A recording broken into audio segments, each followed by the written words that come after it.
le salut biblique que Jésus nous a donné à la croix. J'aborderai aussi ce sujet qui est aussi important, est-ce qu'un chrétien peut ou pas perdre son salut? Qu'est-ce que la Bible dit à ce sujet?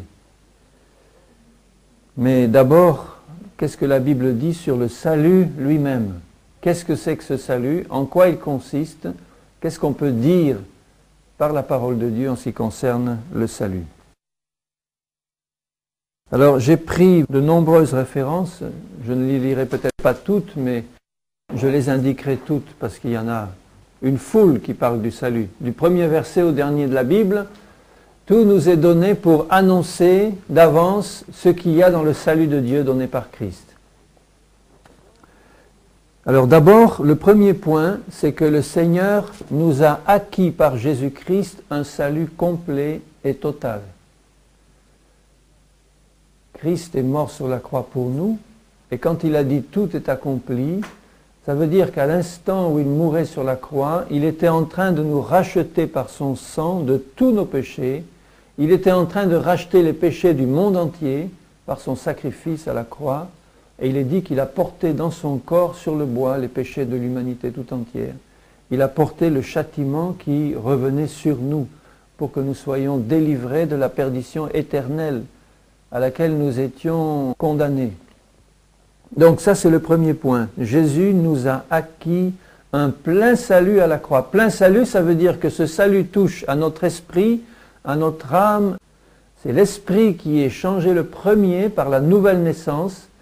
Quand nous acceptons Jésus comme Sauveur et Seigneur en nous repentant de nos péchés, en lui demandant pardon et en comprenant que Jésus a payé pour nous sur la croix, quand on arrive comme ça, comme un pécheur repentant devant le Seigneur, le Seigneur fait une œuvre de recréation de notre esprit. Il nous donne un salut complet qui intéresse notre être entier et il commence par recréer notre esprit. Mais déjà, au moment même où nous acceptons Jésus, nous avons un salut complet qui concerne notre âme, notre esprit. Mais il commence par nous donner la nouvelle naissance. Tout n'est pas manifesté au même moment. Il nous donne tout au même moment, mais tout n'est pas manifesté au même moment. Il commence par nous donner une nouvelle naissance en esprit. Et ensuite, il nous dit maintenant, entre le moment où tu as reçu cette vie éternelle, cette nouvelle naissance en esprit, et le moment où elle sera pleinement manifestée par la résurrection ou la venue du Seigneur, où il viendra nous prendre et nous amener dans son paradis éternel, là, on sera pleinement dans le salut pour l'éternité. On y est déjà maintenant, mais tout n'est pas encore manifesté. Et dans cette attente, le Seigneur nous dit, maintenant, tu vas sanctifier ton âme, c'est-à-dire tes pensées, tes sentiments, ta volonté. Tu vas les amener à une pleine obéissance à ce que le Seigneur dit. Tu vas sanctifier ton corps, en attendant la pleine manifestation de tout ce que je t'ai acquis pour toi, la résurrection, où la mort sera complètement engloutie quand Jésus viendra nous chercher. Donc nous devons avoir une pleine assurance dès maintenant dans ce salut total que Jésus nous a acquis. Quand nous nous repentons de nos péchés, que nous venons au Seigneur Jésus, que nous lui demandons pardon, le Seigneur nous donne la vie éternelle. Et cette vie éternelle qui coule en nous, nous donne une pleine assurance du salut. Et le premier verset que je lirai, c'est dans Romains 8, 38. Priez dans vos cœurs pendant que je parle pour que le Saint-Esprit fasse une œuvre profonde, parce que c'est un message qui est vital, qui est central. Il y a beaucoup de choses qui tournent dans les milieux chrétiens au sujet du salut, et seule la Bible fait autorité dans ce domaine. Donc prions pour que le Saint-Esprit nous donne vraiment et me donne des paroles de grâce qui concernent vraiment la vérité. Dans Romains 8, 38, il est dit ceci.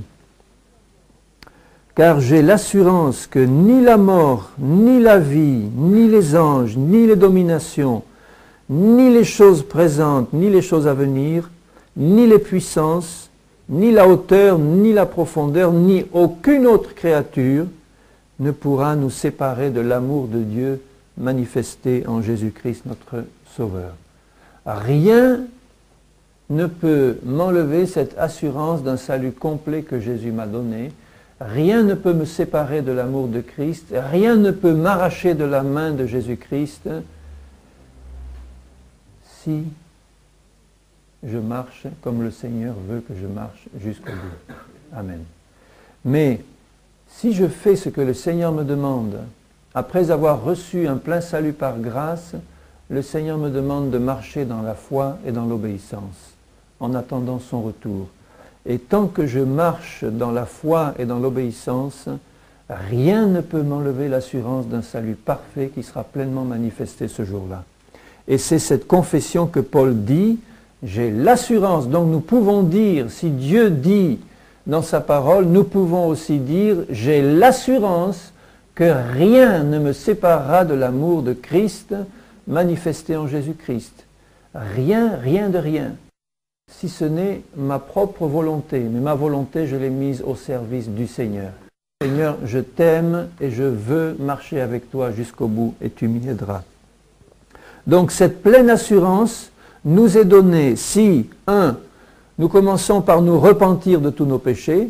Une fois qu'on est pécheur, on se repent, on entend l'Évangile, le Saint-Esprit nous convainc de péché, on se repent et on arrive au Seigneur repentant. La repentance, selon Dieu, c'est une tristesse, selon Dieu, qui nous mène à la vie. Une tristesse d'avoir compris ce que c'est que le péché. Le Saint-Esprit nous le révèle, la profondeur du péché, que tout est pourri dans notre nature de péché, mais que Jésus s'en est chargé à la croix, il s'est chargé de ses péchés et par lui nous avons la vie. Ça c'est la première chose, se repentir de ses péchés. Mais une repentance profonde qui produit du fruit, comme Jean-Baptiste le disait, produisez du fruit digne de la repentance. Ça veut dire il faut que la repentance que le Saint-Esprit vous donne soit tellement profonde que vous allez produire le fruit de l'Esprit. Si je me suis repenti, ce n'est pas simplement quelque chose que je dis du bout des lèvres, même si je pleure à chaudes larmes. Ce n'est pas ça seulement, c'est avoir laissé le Saint-Esprit travailler tellement mon cœur pour me révéler ce que c'est que le péché pour Dieu, et le pardon du péché, la grandeur du pardon que Jésus me donne, que ma vie maintenant va être entièrement consacrée au Seigneur, et elle va produire du fruit pour lui, dès le début de ma conversion. Donc c'est ça, une repentance donnée par le Saint-Esprit, donnée par Dieu, à ceux qui ouvrent leur cœur au Seigneur, qui l'acceptent comme Seigneur. Une confession et un abandon des péchés. Quand je viens au Seigneur, je dois confesser que je suis pécheur et décider d'abandonner mes péchés une fois pour toutes.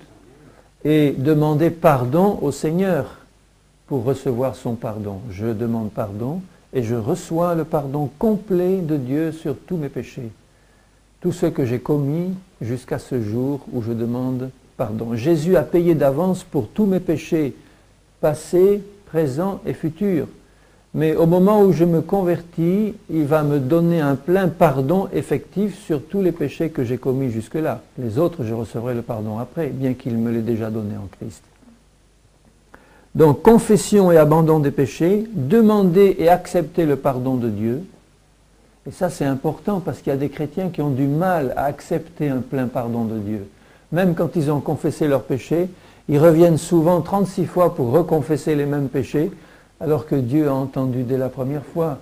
Si tu as confessé de tout ton cœur un péché, Dieu a entendu et Dieu t'a donné déjà un pardon. Il désire que ça, le Seigneur. Il te pousse, sa bonté te pousse à la repentance pour que tu sois pardonné.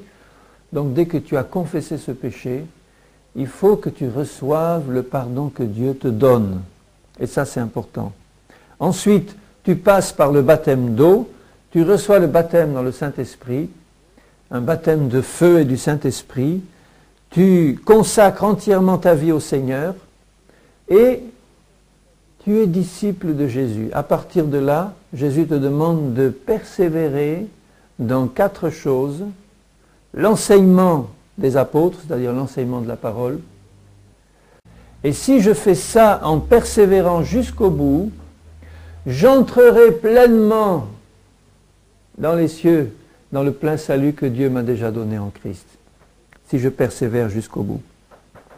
Et tout ceci m'est donné par la foi pour que ce soit par grâce.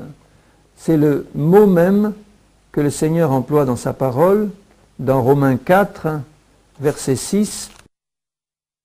David exprime le bonheur de l'homme à qui Dieu impute la justice sans les œuvres. Heureux ceux dont les iniquités sont pardonnées et dont les péchés sont couverts, même effacés pour nous. Ça veut dire que la grâce du Seigneur, c'est un don gratuit qu'on ne mérite pas, de pardon complet, d'effacement complet de tous nos péchés, qui nous est donné par la foi dans l'œuvre de Jésus, pour que ce soit par grâce. Sinon, si ça n'était pas par grâce, ça serait comme une récompense de mes œuvres, et ça c'est exclu, le Seigneur n'en veut pas. Le Seigneur veut me donner un plein salut par grâce, mais il me demande une chose, il faut que tu crois. Crois au Seigneur Jésus et à l'œuvre qu'il a accomplie pour toi. Et si tu reçois par la foi le salut de Dieu, tout se manifestera dans ta vie. Tout le salut, tous les dons de Dieu se reçoivent par la foi. Heureusement, si c'était reçu par nos bonnes œuvres et nos mérites, il n'y en a pas un seul qui pourrait recevoir quoi que ce soit. Mais Dieu nous le donne par la foi pour que ce soit par grâce. Tu ne le mérites pas, bien-aimé, mais Jésus a payé pour toi, alors je te le donne. Reçois-le, je te le donne. Dans Romains 5, 2, il dit la même chose. Nous avons la paix avec Dieu par notre Seigneur Jésus-Christ, à qui nous devons d'avoir eu par la foi accès à cette grâce. Donc vous voyez que la grâce de Dieu n'est pas quelque chose qui nous est donné comme ça sans condition. Elle nous est donnée si nous avons la foi. C'est la foi qui nous donne accès à la grâce. Ça veut dire que si un chrétien perd un jour la foi, il perd aussi la grâce de Dieu, puisque la foi est la clé qui nous permet d'avoir accès à la grâce de Dieu. La grâce de Dieu, elle est toujours disponible pour tout le monde. Mais Jésus dit, à condition que tu aies la foi dans mes promesses et dans la parole de Dieu. Si tu as la foi, la porte de la grâce est ouverte. Mais la grâce ne te touchera pas si tu n'as pas la foi. C'est clair. Dans Romains 6, verset 14, il dit « Le péché n'aura point de pouvoir sur vous, puisque vous êtes non sous la loi, mais sous la grâce. » Donc si nous sommes sous la grâce véritable de Dieu, le péché n'aura pas de pouvoir sur vous. Il ne s'agit pas de dire maintenant que nous sommes rachetés par grâce, vous êtes des pécheurs et vous ne pouvez pas vous empêcher de pécher tous les jours, vous péchez, etc. Ça, ce n'est pas la parole du Seigneur. Ça, c'est la chair. Le péché est dans la chair, mais la chair a été crucifiée à la croix en Jésus. Et si je crois ça de tout mon cœur, je le verrai s'accomplir et je pourrai vivre ici-bas sur cette terre ce commandement que Jésus me donne, soyez saints, car je suis saint, soyez saints comme moi je suis saint, soyez saints comme votre Père Céleste est saint. Ça, c'est l'ordre de Jésus pour nous sur la terre. On ne pourrait pas être saint comme lui est saint sur cette terre s'il n'y avait pas une victoire complète sur le péché. Et là, il nous dit, le péché n'aura pas de pouvoir sur vous parce que vous êtes sous la grâce. Donc si j'ai compris ce qu'est la grâce de Dieu, le péché n'a plus de pouvoir sur moi et je vais arriver, si je reste dans la foi, à manifester pleinement une totale victoire sur le péché dans ma vie ici-bas sur la terre. Totale, complète, par la grâce et par la foi, toujours. Et la foi en l'œuvre de la croix me donne, je vous le rappelle, deux choses, un plein pardon de mes péchés et une pleine victoire sur la puissance du péché dans ma vie. Tout ça par la foi en Christ. Donc, le premier point, je le répète, c'est que nous avons par la foi en l'œuvre de Jésus un plein salut qui nous est donné par grâce. Le deuxième point, c'est que la pleine entrée dans le salut éternel,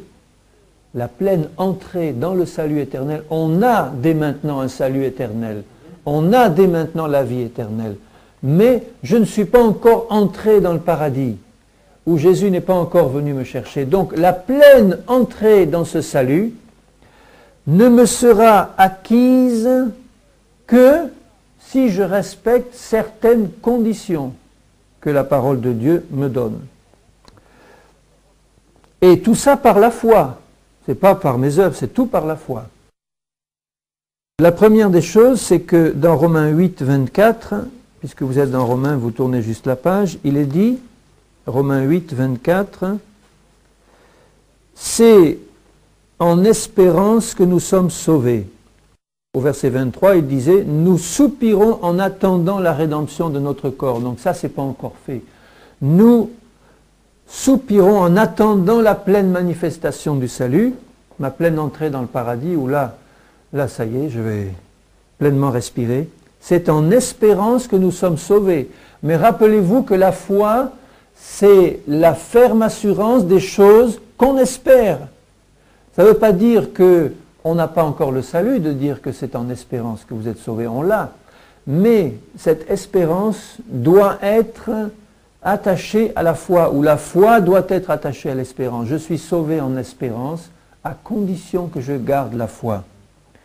Or, l'espérance qu'on voit n'est plus l'espérance. Ce qu'on voit, peut-on l'espérer encore? Mais si nous espérons ce que nous ne voyons pas, c'est-à-dire la pleine manifestation du salut, Jésus face à face, nous l'attendons avec persévérance. C'est ça le mot-clé. À partir du moment où j'ai reçu mon salut par la foi, Jésus va me demander de persévérer dans la foi jusqu'à ce que je voie pleinement accompli mon salut par la venue de Jésus-Christ et mon enlèvement dans les cieux. C'est ça le mot-clé. Et l'Esprit nous aide dans notre faiblesse, il dit tout de suite après. Donc, ma pleine entrée dans le salut éternel dans les cieux ne me sera donnée que si je persévère dans la foi et dans l'obéissance jusqu'au bout. Je ne dois pas abandonner mon assurance à laquelle est attachée une si grande rémunération, dit l'Épître aux Hébreux. Si j'abandonne mon assurance, qu'est-ce qui se passe? J'abandonne la foi, puisque la foi c'est une ferme assurance. Hein? D'accord? Si j'abandonne mon assurance, j'abandonne la foi. Et qu'est-ce qui se passe si j'abandonne la foi? Je coule. Et le sang de Jésus-Christ à ce moment-là n'aura pas de pouvoir sur moi, je vais l'expliquer un peu plus tard, parce que moi, j'aurais abandonné la foi. Si c'est le cas, en perdant la foi, je retournerai à ce que j'ai vomi. Je vais vous lire quelques versets qui nous montrent l'importance de cette condition. Dans Matthieu 24, 13, Jésus le dit, « Celui qui persévérera jusqu'à la fin sera sauvé. » Jésus est en train de parler à ses disciples, il dit, on vous livrera au tourment, etc. Il dit à ses disciples, celui qui persévérera jusqu'à la fin sera sauvé. Ça veut dire quoi en bon français si on ne persévère pas jusqu'à la fin? On ne sera pas sauvé. Sinon Jésus ne prendrait pas la peine de le dire. Celui qui persévérera jusqu'à la fin sera sauvé.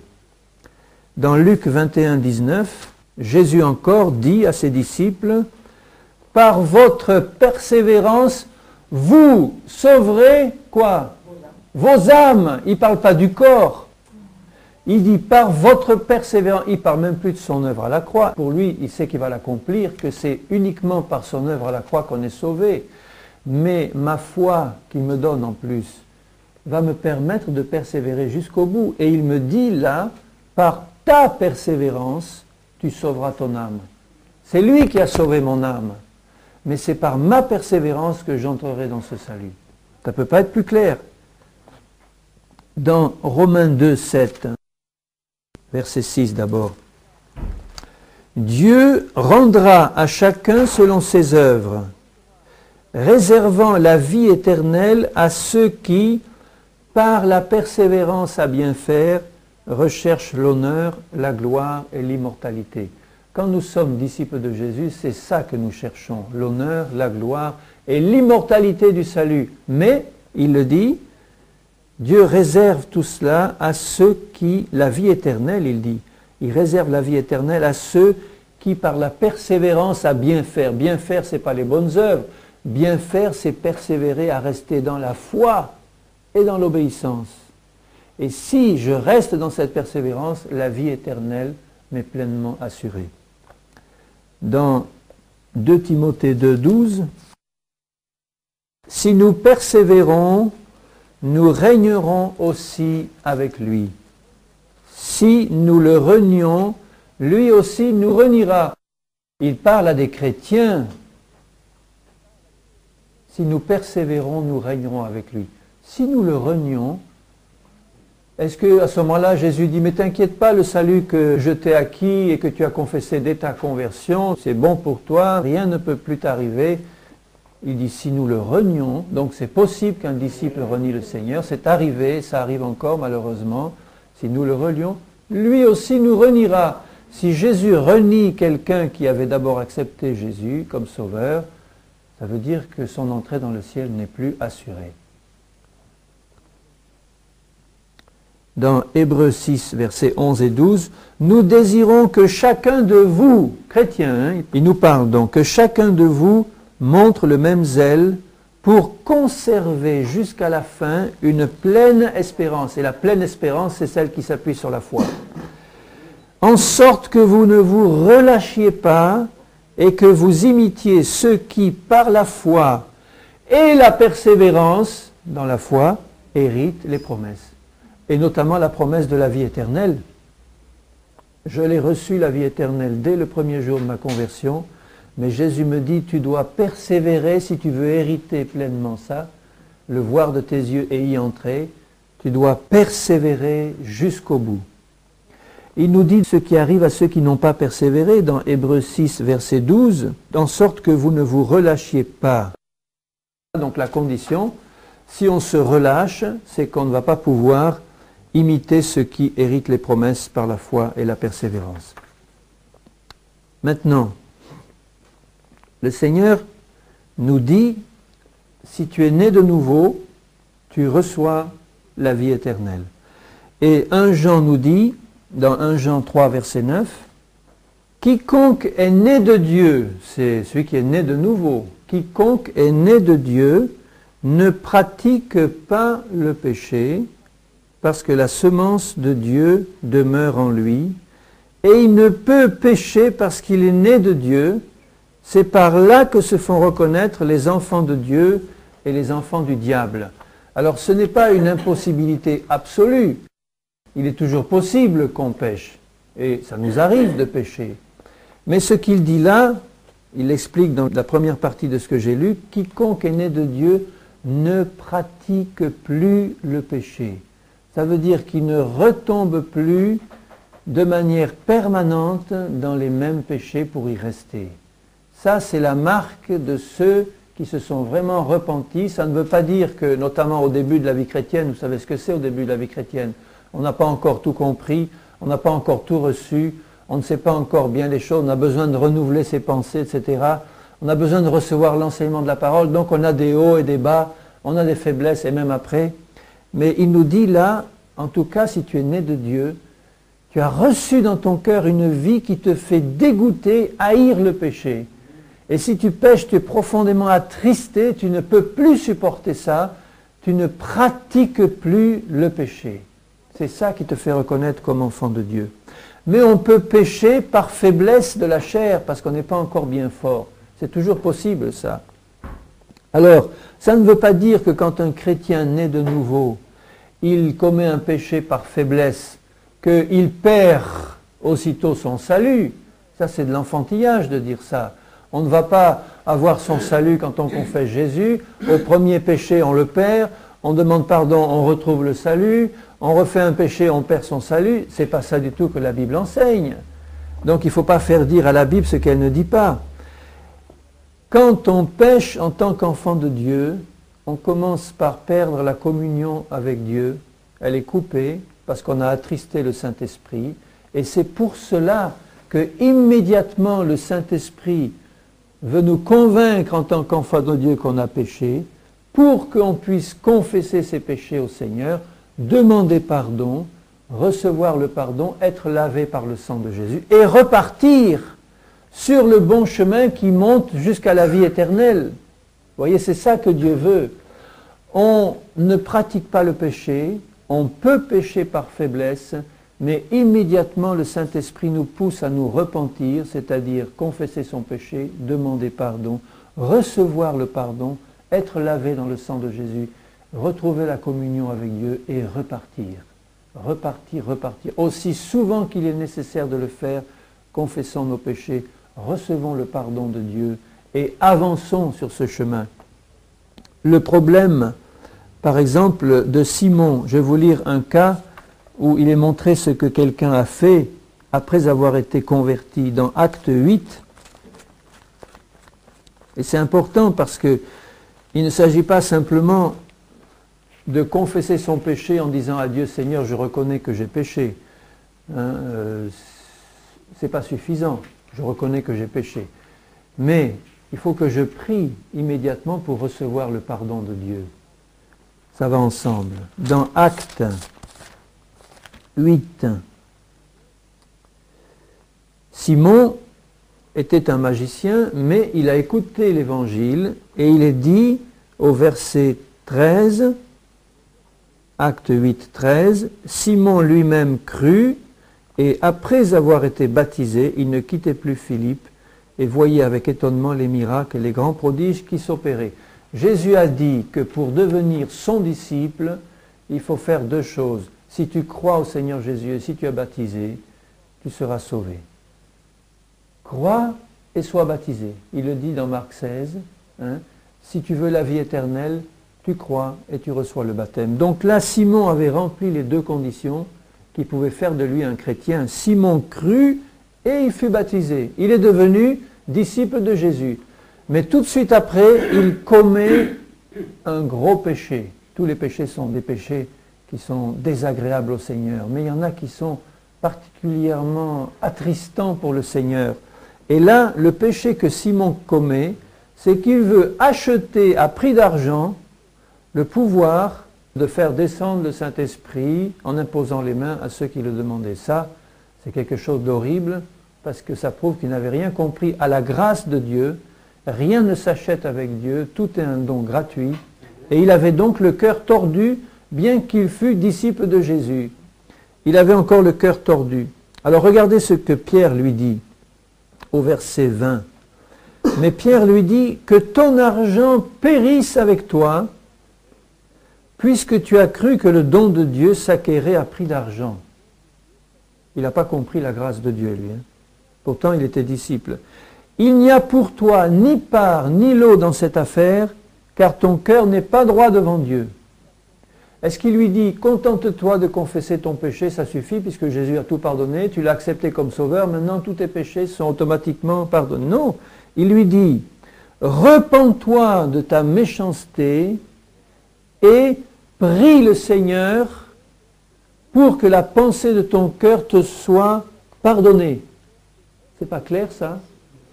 Repens-toi et prie le Seigneur pour que tu sois pardonné. Et il était chrétien, disciple de Jésus. Et d'ailleurs, il ne s'y trompe pas, puisqu'il dit, priez vous-même le Seigneur pour moi, pour que rien ne m'arrive de ce que vous m'avez dit, parce qu'il risquait gros. Ils ont prié, je suppose, c'est pas dit, mais ils ont dû prier pour lui. Et Pierre lui dit, repens-toi et prie pour être pardonné. Donc c'est le modèle que l'apôtre Pierre nous demande à nous de suivre. Et je suppose que si Simon l'a fait, eh bien, il a été pardonné s'il l'a fait de tout son cœur, puisque Jésus dit, je ne remettrai pas dehors celui qui vient vers moi. On est pardonné. Si tu confesses tes péchés, au sens où il le dit à Simon, Seigneur, j'ai péché, et si tu demandes pardon pour tes péchés, le sang de Jésus te lave et te purifie complètement. C'est merveilleux. Alléluia. C'est là qu'on peut garder l'assurance du salut. Donc, si on pêche en tant que chrétien, le Seigneur nous demande de suivre ce modèle. Repens-toi et prie pour que ce péché te soit pardonné et le sacrifice que Jésus a accompli déjà d'avance pour toi, pour ce péché, eh bien permettra que par son sang tu sois entièrement lavé et que tu repartes avec le Seigneur. C'est tellement merveilleux. C'est ça la grâce de Dieu. C'est tellement merveilleux de pouvoir, en confessant nos péchés, en les reconnaissant et en demandant pardon, de recevoir un plein pardon et de repartir. Alléluia. Même 70 fois, 7 fois par jour.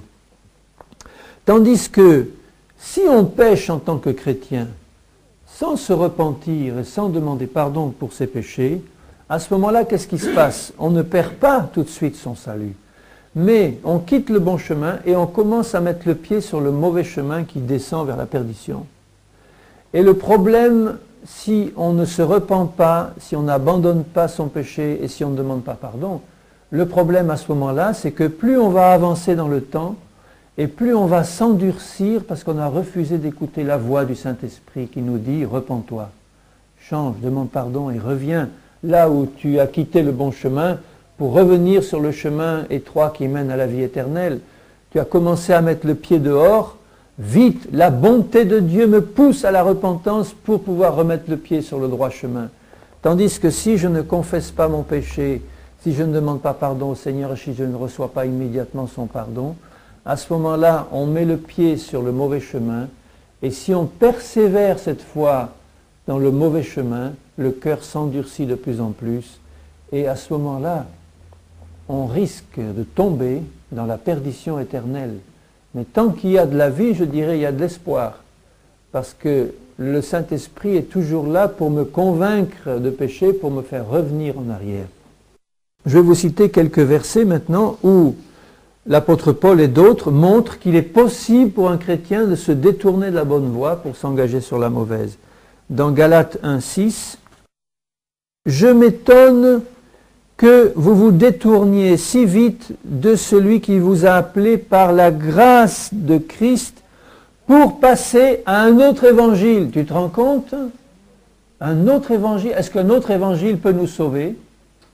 Seul l'évangile de Jésus-Christ peut nous sauver. Et il dit à des Galates qui étaient des chrétiens, des disciples, « Je m'étonne que vous vous détourniez si vite du bon évangile pour passer à un autre. » Donc, première chose, il est possible à des chrétiens de se détourner du bon évangile pour passer à un autre. Dans 1 Timothée 1,18, Paul dit au jeune Timothée, « Le commandement que je t'adresse, Timothée, c'est que, d'après les prophéties que tu as reçues, tu combattes le bon combat en gardant la foi et une bonne conscience. » Cette conscience, quelques-uns l'ont perdue. Quand il dit quelques-uns, il parle de chrétiens. Ce n'est pas des païens, ils n'avaient jamais eu la bonne conscience, les païens. Hein? Ils n'ont pas besoin de la perdre, ils ne l'ont jamais eu. Mais là, il dit, quelques-uns l'ont perdue et ils ont fait naufrage par rapport à la foi. De ce nombre sont Hyménée et Alexandre, que j'ai livrés à Satan pour qu'ils apprennent à ne pas blasphémer. C'était des chrétiens qui avaient renié la foi au point de blasphémer. Vous vous rendez compte? Donc, certains chrétiens peuvent faire naufrage par rapport à la foi. Ne t'imagine pas que parce que tu as confessé Jésus une fois dans ta vie, c'est acquis pour toujours et quoi que tu fasses, tu peux entrer au ciel. C'est une doctrine de démon qui entraîne des gens à la perdition. La parole de Dieu dit, il est possible, quand on a été disciple de Jésus, et il ne dit pas seulement, oh, seulement si tu as été touché par l'évangile ou si tu l'as entendu. Si tu as été disciple de Jésus, il est possible par la suite de faire naufrage par rapport à la foi si tu ne gardes pas cette foi et une bonne conscience. Dans Matthieu 10, 33, il dit, si tu le renies, il te reniera aussi. Donc il est possible qu'un chrétien renie Jésus. Dans 2 Timothée 2, 12, si nous persévérons, nous régnerons avec lui. Si nous le relions, lui aussi nous reniera. Si nous sommes infidèles, il demeure fidèle. Ça ne veut pas dire qu'il nous sauve malgré nous. Si nous sommes infidèles, lui demeure fidèle à ses promesses. Ça veut dire que si nous nous repentons et que nous venons, il sera toujours fidèle et juste pour nous pardonner et pour nous rétablir. Dans Hébreux 10, 38, le juste vivra par la foi, mais s'il se retire de quoi? Se retire de la foi, il vient de parler. Hein? S'il se retire de la foi, mon âme ne prend pas plaisir en lui. Nous ne sommes pas de ceux qui se retirent pour se perdre. Il parle de perdition, bien-aimés. Et il parle à des chrétiens, mais de ceux qui ont la foi pour sauver leur âme par leur persévérance et par la foi. Nous ne sommes pas de ceux qui se retirent pour se perdre. Si on s'est retiré, au moins qu'on écoute la voix du Saint-Esprit pour nous ramener en vitesse. De même qu'il le dit dans l'épître de Jacques, si un frère a péché et s'il trouve un autre qui vient le retrouver, le reprendre, eh bien il sauvera un frère, il couvrira une multitude de péchés et il sauvera un frère de la mort. Et c'était un frère, un chrétien. Il dit aussi dans Romains 8, 13, si vous vivez selon la chair, vous mourrez. Il dit ça à des chrétiens, vous mourrez, ce n'est pas la mort physique, puisqu'on doit tous y passer, à moins que Jésus vienne. Hein. Il s'agit de la mort spirituelle. Si en tant que chrétien, tu continues à marcher et à vivre en permanence dans la chair, ça te mènera à la mort spirituelle, c'est clair et net. Tandis que si par l'esprit vous faites mourir les actions de la chair, vous vivrez par l'esprit et par la foi. Alors ça veut dire que, bien que j'ai une pleine et totale assurance de mon salut, ça dépend de ma persévérance dans la foi. Dieu m'y aide puisqu'il me secourt dans mes faiblesses. Mais à Dieu seul appartient la décision finale de couper définitivement les ponts. Dieu seul sait à partir de quel moment il dira « bon, ça suffit maintenant je coupe les ponts ». Dieu peut retirer sa grâce et il peut retirer la vie éternelle. Amen. C'est ce que dit la Bible. Je vais vous montrer ce qu'il dit. Dieu peut retirer sa grâce et son esprit. D'abord, je regarderai quelques exemples dans l'Ancien Testament, dans 1 Samuel, chapitre 28, verset 16.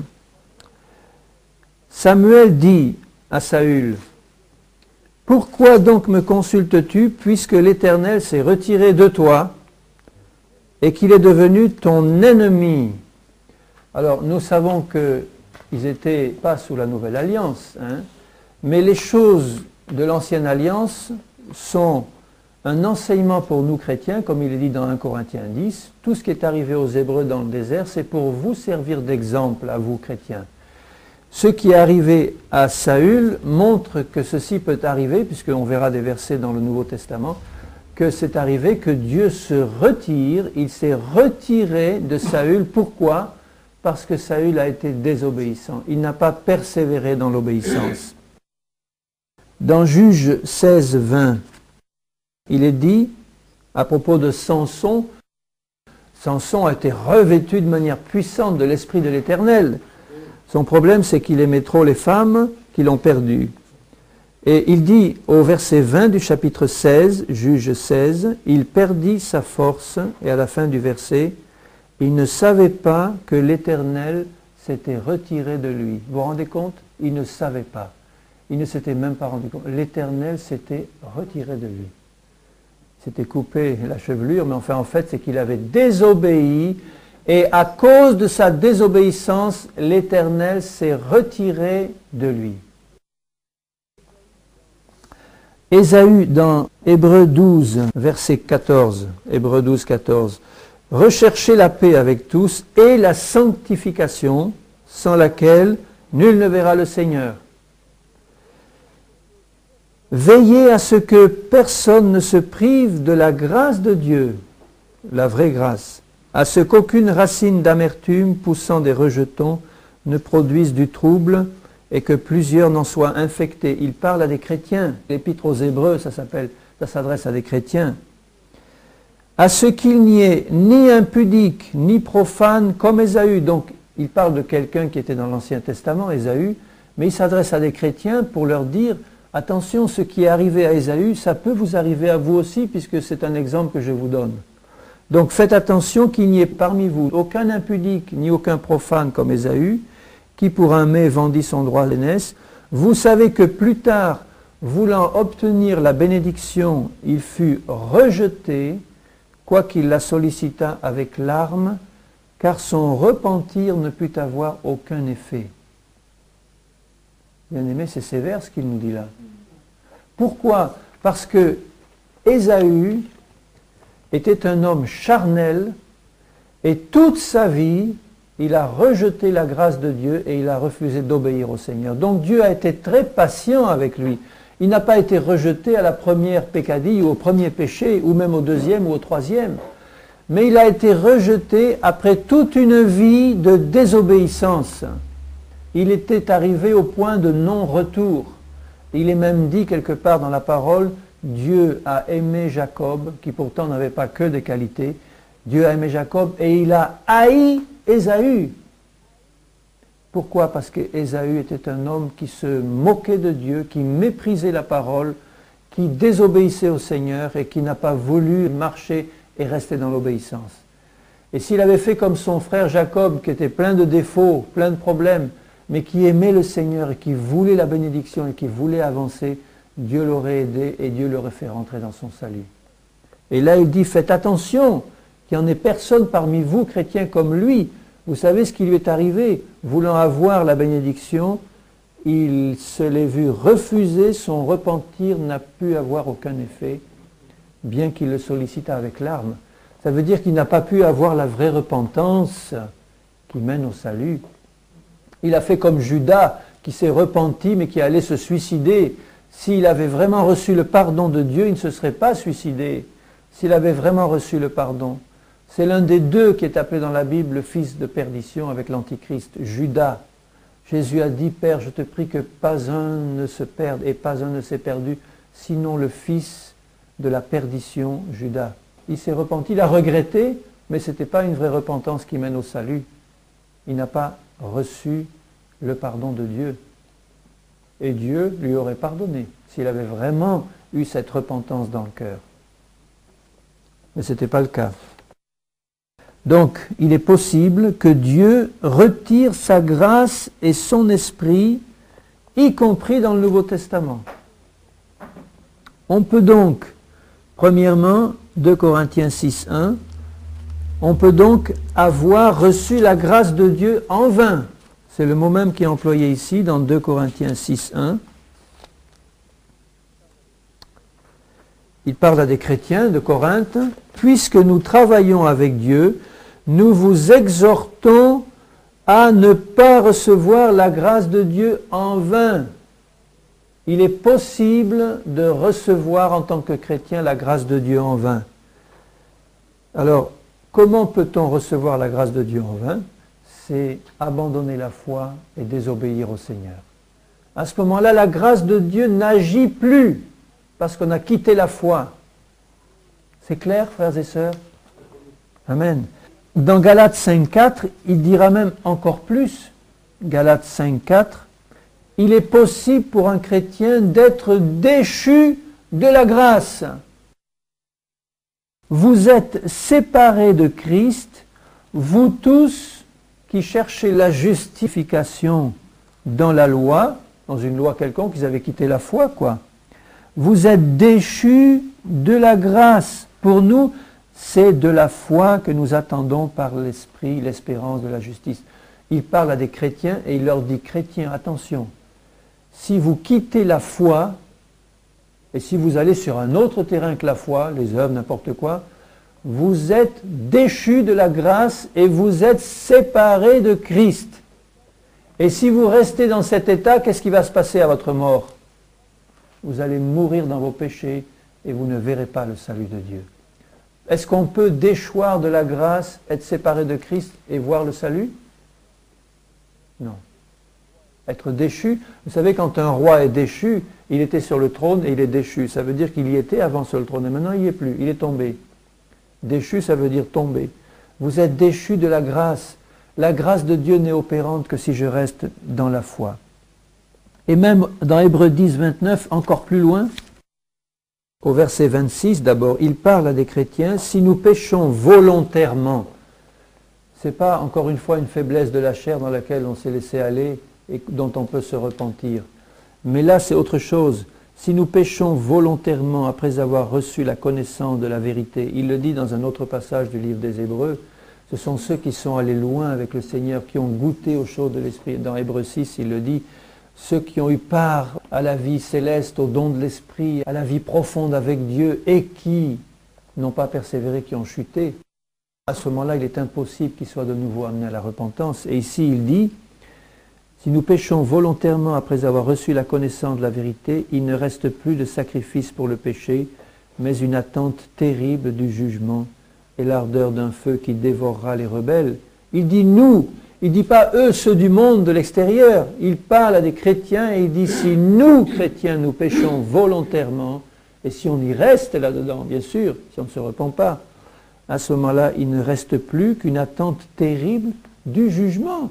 Alors ceux qui disent, mais t'inquiète pas, tu as accepté Jésus une fois pour toutes, maintenant tu peux faire n'importe quoi, tu es toujours sous la grâce de Dieu, hein, et ça, c'est directement contredit par ce qui est écrit là.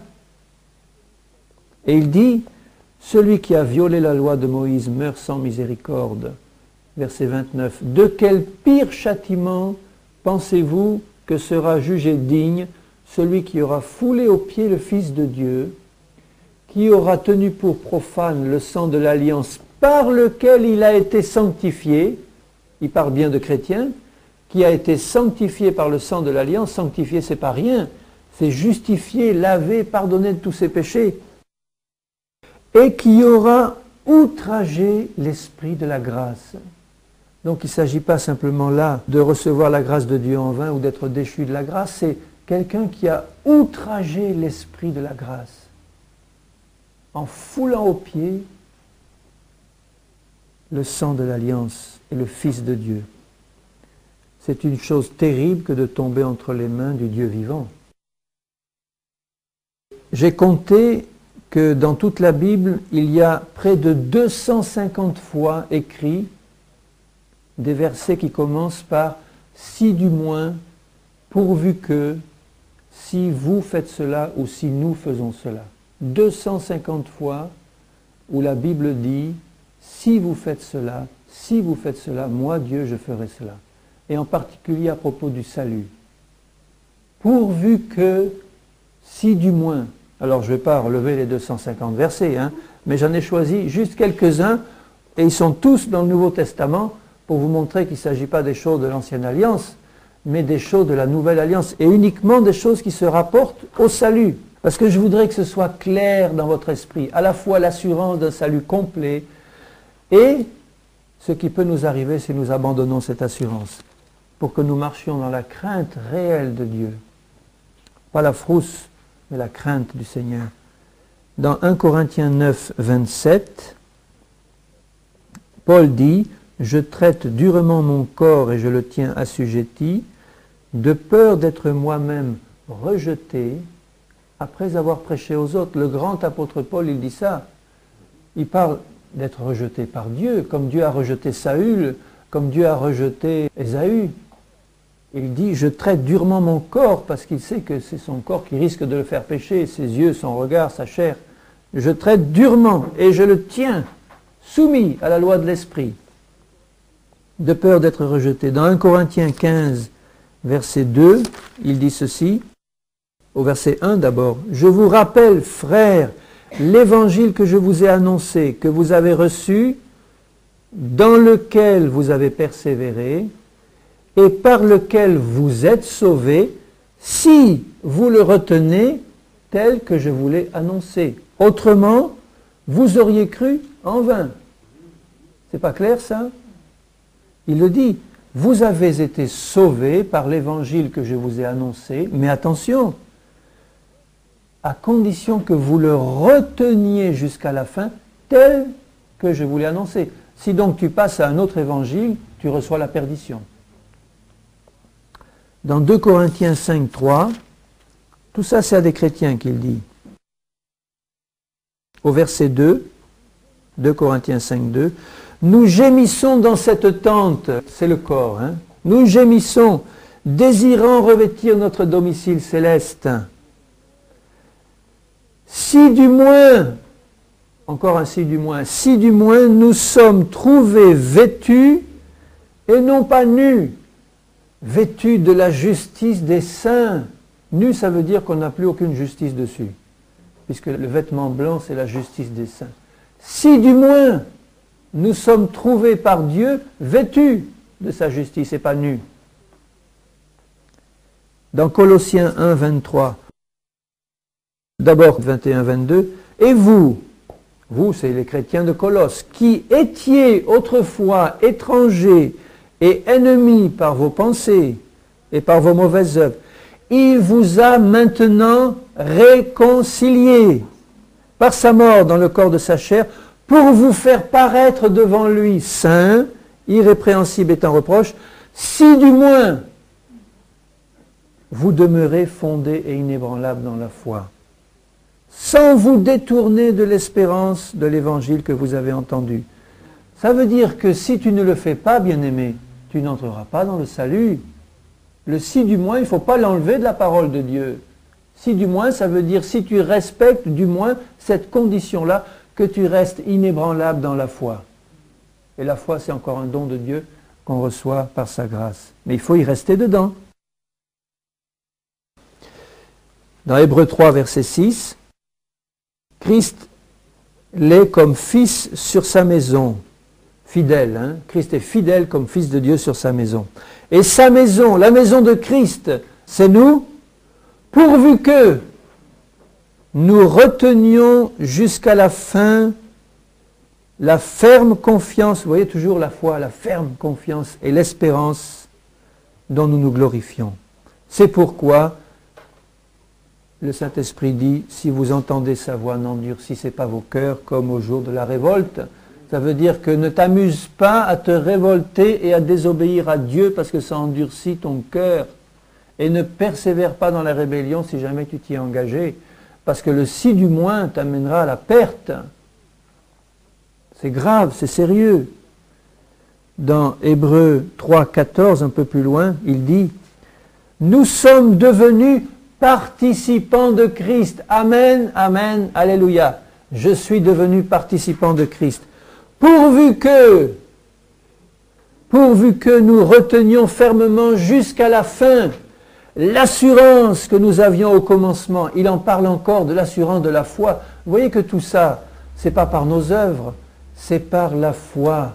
Nous sommes sauvés par la foi, nous restons debout par la foi, nous tenons ferme par la foi et nous persévérons par la foi.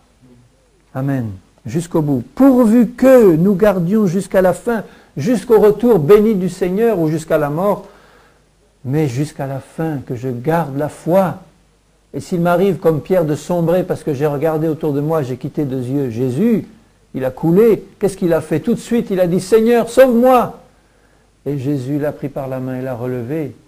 Il l'a relevé parce qu'il a dit « Jésus, sauve-moi ». Il a retourné les yeux vers Jésus. Donc, garder la foi jusqu'à la fin, ça ne veut pas dire qu'on ne va jamais plus faire le moindre petit péché. Ça veut dire qu'on va immédiatement se repentir, demander pardon et se remettre en communion, reprendre la main de Jésus et continuer à avancer avec lui jusqu'au bout. Et c'est là que la grâce de Dieu agit. Parce que si nous péchons par faiblesse, immédiatement nous devons confesser notre péché, demander pardon, recevoir le pardon, se relever et repartir la main dans la main avec Jésus. Jusqu'à ce qu'on ait sur cette terre une pleine victoire sur le péché, par la foi encore, et qu'on entre pleinement dans le salut. Si du moins. Alléluia. Donc, en conclusion, j'arrive, j'ai presque fini. On doit faire deux choses en conclusion, c'est le résumé aussi. Hein. Premièrement, nous devons, puisque nous avons reçu ce salut dès le départ, nous devons veiller sur nos voies pour être fidèles jusqu'au bout. Ça, c'est le premier point le plus important. Nous devons veiller sur nos voies pour être fidèles. Et là, on peut compter sur la grâce de Dieu pour être secouru dans nos faiblesses. C'est pour ça qu'un trône de grâce est disposé dans les cieux. Vous pensez bien que Dieu veut que nous persévérions dans la foi jusqu'au bout. Pour ça, il a prévu des moyens. C'est pour ça que c'est si grave que les chrétiens qui pêchent et qui refusent de se repentir vraiment, c'est tellement grave qu'ils ne réalisent pas qu'ils vont à la perdition, parce qu'il est prévu un trône de grâce pour que je sois secouru dans mes faiblesses, pour que je ne pêche plus. Dans Hébreux 4,16, il est dit « Approchons-nous avec assurance du trône de la grâce, afin d'obtenir miséricorde et de trouver grâce pour être secouru dans nos besoins, dans nos faiblesses. » Seigneur, fais-moi grâce, tu vois que je suis faible, tu vois que j'ai encore des tendances mauvaises, tu vois que je n'ai pas encore tout compris, tu vois Seigneur que j'ai des hauts et des bas et des chutes, eh bien Seigneur, je m'approche du trône de la grâce pour être secouru, pour être fortifié, parce que toi tu es venu dans un corps de chair et tu as compris ce que c'est que vivre sur cette terre. Un trône de grâce nous est disposé dans les cieux, mais prenons garde. C'est ça, veillons sur nos voies, prenons garde. Je vais vous lire les versets simplement. On doit prendre garde à un certain nombre de choses pour persévérer jusqu'au bout. Dans Marc 4, 24, Jésus dit « Prenez garde à ce que vous entendez. » La foi vient de ce que l'on entend. Et l'incrédulité vient aussi de ce que l'on entend. C'est pour ça que le jugement des prédicateurs qui annoncent des fausses doctrines sera si sévère. Parce qu'ils donnent la foi ou ils donnent l'incrédulité parce qu'ils disent Si c'est la parole de Dieu qu'ils disent, ils vont donner la foi. Si c'est de l'incrédulité qu'ils transmettent, ils vont transmettre la perdition. Donc Jésus nous dit, prenez garde à ce que vous entendez, triez, vérifiez dans la parole et faites attention, parce qu'on vit dans des temps de séduction. Il dit ensuite, Marc 13, 5, prenez garde à ce que personne ne vous séduise. On vit dans des temps de séduction terribles. Satan met en avant toutes sortes de fausses doctrines pour nous séduire dans l'erreur. Et Jésus dit, prenez garde. Tu es responsable de garder ton salut que Dieu t'a donné, en prenant garde à ne pas être séduit. Et si tu gardes la parole, tu ne seras pas séduit. Pourquoi? Parce que Jésus dit en Apocalypse, si tu gardes ma parole, je te garderai de la séduction. Amen. Dans Marc 13, 9, il dit, prenez garde à vous-même. À vous-même. C'est notre ennemi numéro 1, nous-mêmes. C'est pour ça qu'il est nécessaire de comprendre que notre moi a été crucifié et qu'on doit prendre garde à tout ce qui vient de l'intérieur, nos pensées, nos sentiments, etc. Dans 1 Corinthiens 8, 9, je ne vous lis pas le verset, mais je vous dis l'idée, Paul dit, prenez garde à ne pas causer par votre liberté la perte de chrétiens dont la foi est plus faible que la vôtre.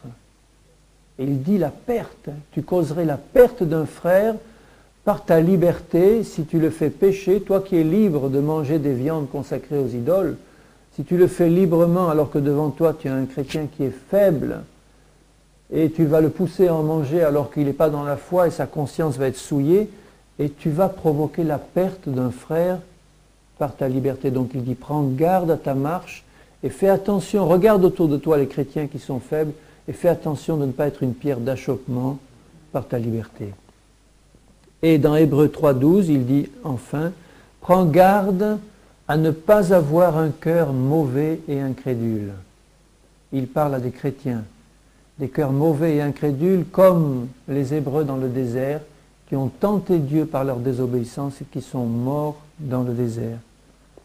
Ça, c'est le premier point. Hein. Veillons sur nos voies pour être fidèles jusqu'au bout. Et le deuxième point de la conclusion, pour pouvoir ainsi conserver une pleine assurance de mon salut par la foi.